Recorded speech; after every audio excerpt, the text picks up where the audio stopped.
Man, it's crazy to see myself in a game, you know, coming up as a kid playing the fighting games and boxing games and football, just any sports game, just to see yourself, you know, to be able to play yourself. It's crazy to me. Still to this day, you know, sometimes I can't even believe that I'm actually in the game. But, you know, dreams do come true. Reality sets in, and, you know, we're here.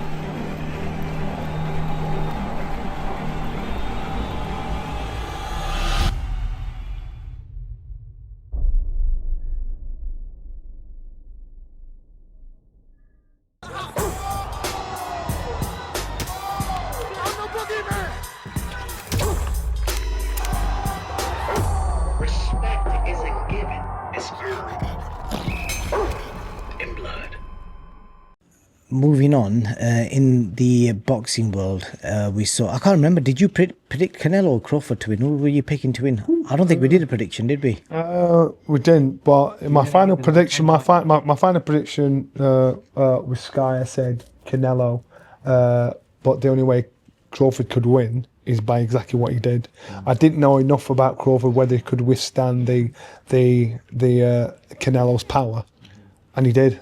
That's all he needed. He snatched and grabbed, boxed and bashed. Too sharp for him. What I did say was, if nearly a 40-year-old Floyd Mayweather can beat a 23-year-old Canelo, even though Canelo was less experienced, his style was too much for Canelo to handle and deal with, and that's more or less what Crawford did. He created a style that Canelo struggled to deal with.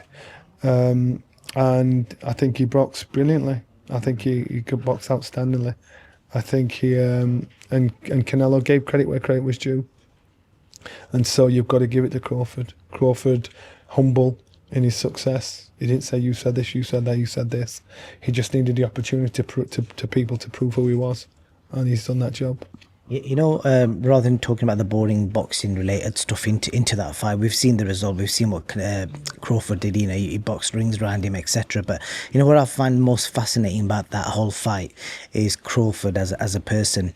In the build up to the fight, Jaya Pattaya picked this up, and since he said it, and he kind of just stuck with me, he said during the press conference, I was sat with him, and he goes, look at Canelo, look around him, and look at Crawford, and look around him. He goes, can he spot anything? And I couldn't figure it out. And he goes, let me point it out to you.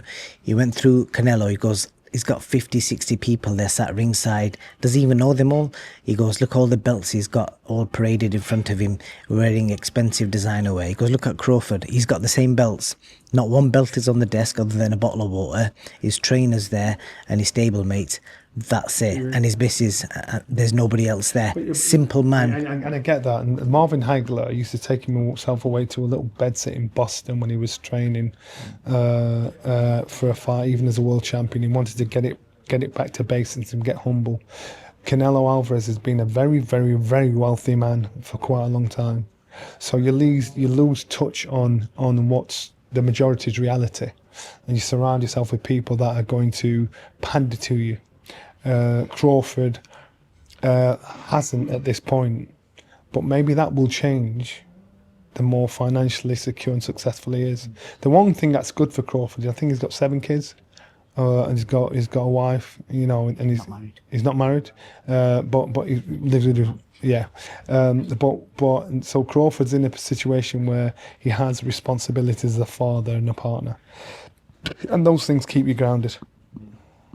Yeah, it's quite fascinating. Even I was watching an interview of his, and he said, I've got the money, I can buy 10 Lamborghinis if I want, but he goes, it's only going to get me A to B. So he goes, I got a GMC truck which my kids fit in, it cost me 25 grand, and he gets him from A to B, and he's comfortable, he can go over the mountains and the hills, etc. So that's his mindset is living like a living like a pauper. And he still has that. He's a multi-millionaire now, and that's what I'm saying. And these things, Canelo, that comes with the trappings that maybe you and I will never ever understand.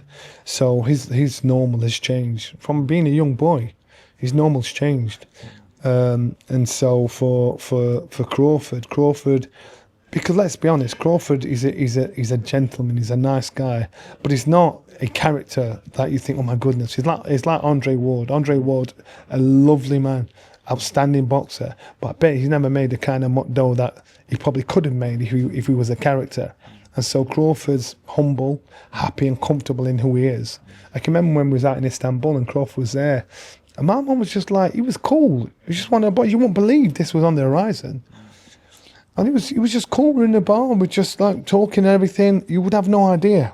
In the crowd, people just walking past had no idea.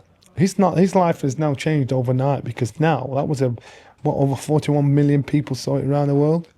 So now he's going to be recognised a lot more. So it'll be harder for him to walk through a crowd with his family, with his kids, and not be stopped and take him an hour to walk 10 foot. And that's when fighters probably change their environment, change where they go, how they travel, who they're with, because that's what it is. And that's why people like Canelo or Mayweather, well, not Mayweather, yeah, probably Mayweather, they always walk with a posse because they want to get on with it. But it's how you deal with that, how you deal with your interaction with the fans. How are you going to be respectful or disrespectful? I think Crawford is still a very respectful champion, and he makes time for everybody, and that's what I saw. And there's not many fighters that are like that at the top of their game. They're like that when they've retired, but he's like that at the top of his game, and I hope that doesn't change. Well, you also said that they try to push him to sell his soul, and he goes, I refuse to sell my soul for anyone. He is what he is, and he refuses to be that guy, you know, flash American wearing chains and trying to act all gangster. He goes, that's not me. Isn't it funny? You'll see man dressed with all the gold, all the jewelries and everything, when you haven't got anything. And then when you have got everything, you want to dress like you ain't got nothing. You've got a suit on, you've got like a nice t-shirt, and so isn't it funny? It's back to front. So with Crawford, he's like, this is who I am. I don't need to change. You know, if I didn't do it when I didn't have it, I've got it now. I don't need it. And so I think that's it. People are trying to display, look what I've got. And if you're comfortable in your own skin, you don't have to shout. You don't have to show off. You can just be you. But it is funny. You've got rappers that have got today money. But then you've got a president like, I don't know, Barack Obama. Why don't you do that? You know, he put in a suit and he's dressed that. And these are very, very wealthy men. You've got your Jay-Z's. You got you know, they're up there. Not very often you see them blinged up to high heaven. And so it's about mentality. It's about how you look at life and how you look at wealth and what really makes you happy. Definitely. I think Adrian Broner, if you've seen recently, you know, there was videos of him years ago when he was about billions, flushing dollar bills down the toilet. And I think there's a video of him the other day where he's drunk in a restaurant and he couldn't pay a $2,000 bill. And I don't know if he got arrested or not. And trust me, that will haunt him. I know fighters now that had mad money back in the day here in the UK. They haven't got a penny to together. And they'll think about those times when they wasted money on foolishness to the point of now where they're experiencing real life, because the majority of people are like that. And so Adrian Brown, if that is true, I think, you know what, you were told, you were warned, and I don't understand how you can have such mad money and end up with nothing. Gambling. Yeah. Very unfortunate. I think gambling might have been his biggest problem. Last thing I want to speak to you about, Johnny, is the Eubank Jr Conor Benn press conference we saw the other day. What did you kind of make of it? And mainly the battle between Eubank Jr and Eddie Hearn. What did you make of that verbal spar? Who won it? And what did you make of it all? I think that relationship is never going to be loving between those two. I think Chris, he's probably, look, he does a job that he doesn't care for the people in it. So therefore, when he's running down, and he's going to say what he wants, you know, about Robert Smith, he'll say what he wants about Eddie Hearn, because he thinks, I don't have to deal with you. I can make money at this. Did you say Eddie Hill? Eddie Hill. And so he's comfortable because he knows when I've done, I don't like you people, I just work with you. And so what he's done, again, people are going to be like, oh my God, I can't believe he's actually done that, because these are the shakers and makers, the movers and groovers in our sport. But you kind of got to think, well, you know what, you're falling on your sword. This is what I want to do, you know, because I can remember in his last press conference, he said, I'm not a bad guy, but you treat me like the villain. Why? You know, why have I always got that persona? I try and play the game and you still treat me like the villain. and so he's just keeping it real as far as he's concerned. And you know what? And I think if the tables were turned and Chris was Eddie's man, you know, Eddie would love Chris, because Chris is like, he's controversial without being controversial. He'll say it without actually being in your face, but unfortunately those two are clashing.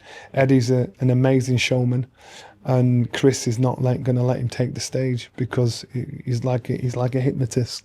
So he's not letting Eddie get into that situation to hypnotise him or anybody else with anything he wants to say. And that's why I think at one point he said, look, let the fighter talk, it's about me and him. So he did something where you don't care about the consequences, because no matter what, he believes this fight will happen.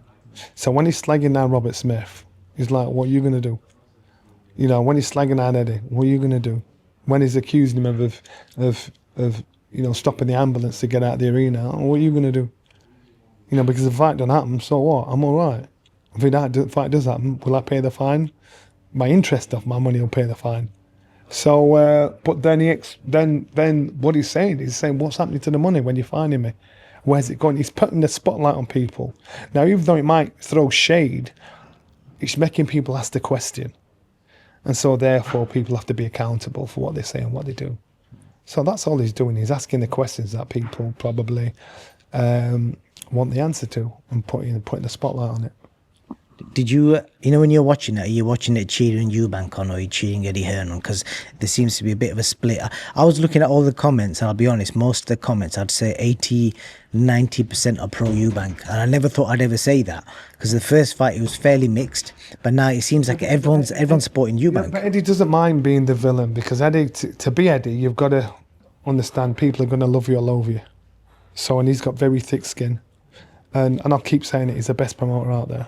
You know, he gets the job done, regardless of what the effect is. I saw that Netflix series, and at times he actually, they tried to mug him off when they wouldn't let him into Katie Taylor's room. We could have edited that out and said, don't put that in. He could have edited out a lot of stuff that was said before the AJ fight, but he didn't. So he showed who he was. He showed his relationship with his dad. And I think, these two are mates as well as father and son. So do you think the response from the public saying, more in favour of Chris than Eddie affects Eddie? No, Eddie gets on with the job. I think in regards to Chris is used to being vilified and people not giving him the credit where credit is due. So again, he doesn't care what the polls say, if he's favourite or not. He knows who he is. So you've got two characters, strong characters, that are very comfortable in their own shoes. You've got two characters that actually don't give a shit what me and you say. And you've got two successful characters as well. Okay. Last thing, you don't have to say anything on this, because I know it's like a legal thing going off in the background, but if you want to say anything or maybe shed some light on it. But we've seen recently, in the last couple of days, Ben Shalom's got a legal case going on with John Wishhausen, who I think it's alleged. Is it John Wishu? Sorry if I pronounced it wrong. So he's Ben's alleging that John's basically gone behind his back and tried to create his own thing with Sky whilst he was still working with BOXXER, and because of that, the courts have put an injunction on where he can't do anything with Sky till this matter's sorted out in court. Obviously you work for Sky, so I don't want to put you in an entanglement, but can you say anything, or what do you kind of make of that whole situation? I don't know anything. I don't know what the case is. I read what you read. I've seen what you've seen. All I know is that John Wishu is probably one of the most trusted people in British boxing. You ask anybody, from broadcasters to fighters, the important people, the fighters. That's what I do know. So if Ben has a case against John, then there must be a grievance that has to be dealt with.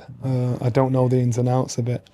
And Ben's just doing his job, and John has to do his job. I don't know the ins and outs of it, if I'm honest with you, and I don't know how this will turn out. I have absolutely no idea. One of the things I did read was apparently John sent emails from his BOXXER account to Sky executives, etc., plotting this new thing, and them emails got deleted, but they managed to get recovered. So that's what they're alleging. Whether it's true or not, I don't know, but that's what's been alleged in court, and because of that, the courts have put an injunction on. So like I know you're saying, like, you know, it sounds very interesting. It'll be some sort of drama that'll play out in court, I'm guessing. Yeah, I'll play it in court, and if there's wrongdoing, then the court will see that, and then you'll suffer the consequences if there's wrongdoing as far as they're concerned. But on a personal level, I can just comment from that. I don't know the ins and outs of this case. But on a personal level, I'd vouch for John to say he's a good guy, and I'd vouch for John to say, as long as I've been boxing, he's been around. I can vouch for John to say, if a fighter trusts a person, that's not a fighter. He must be a decent guy, and that's John. And again, that's all I can say. I don't know enough. You're panicking. There's the dog walking behind. It's not Jeffrey. So, but yeah, but we'll just see how it turns out. Yeah, see what happens. Yeah, that was random as hell. That some black Labrador just walking about sniffing my back. But yeah, I don't mind dogs, but can't be doing them licking me. So yeah, I'm more of a cat person. But yeah, that's it, Johnny. Appreciate your time. Anything else? You doing anything else? What are you doing? Yeah, we've got a new podcast out. Boxing show with Johnny Nelson, and it's myself and former bass guitarist Andy Nicholson from the Arctic Monkeys. And our show it's not just boxing. It's about you'll talk to musicians, we'll talk to other sportsmen and women. And it's just about the just stuff in the dressing room, the mindset, the ups and downs of our game. Then we'll touch on boxing, so it's like a boxing sandwich. Funny thing is, our first guest this week, we're starting slowly but surely, a Dave Cordwell and a young bare knuckle fighter called Joe Lister. I think his dad was 6-time world Mr. Universe or whatever.